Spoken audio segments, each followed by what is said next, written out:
One, you have to have conversations with them. You have to continue to have conversations with them. It's not just about don't do this, don't do that. The stance I have always taken with my children from when they were much younger till now that they are younger adults is have conversations about why. It's not just about don't do this. And African parents, or maybe old school parents, maybe I shouldn't say African parents, old school parents will say, when the kids say why, you say just because I said so. That's not a right answer. This culture, this society teaches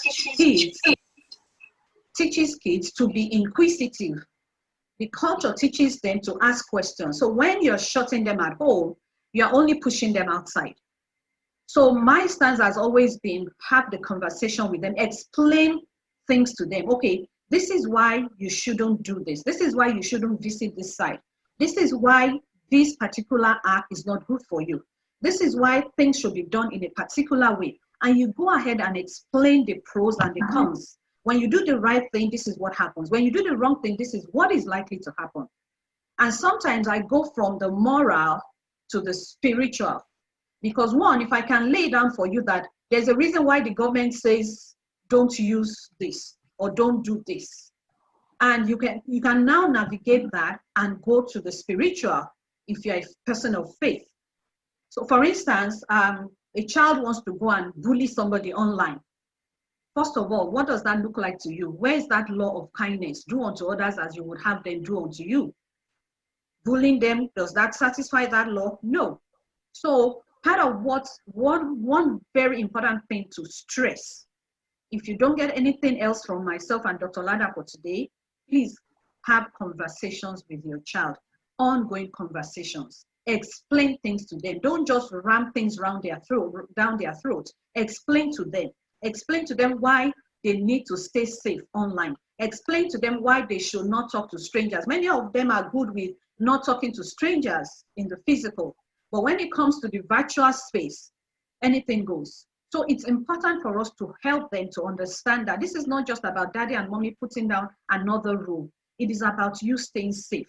It is about you staying on track.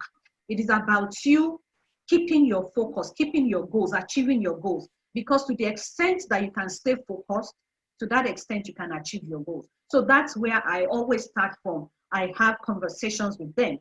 And then based on their age, you set boundaries. You set boundaries. It's important to set boundaries.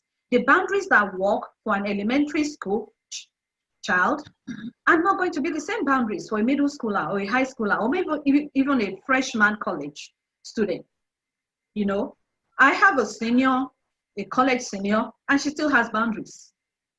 But those were not the same boundaries I gave her when she was in middle school or when she was in high school. In fact, there are sometimes she would, when I say, oh, she's asking me for something, and I say, oh, of course. She goes, huh? And I say, yeah, huh?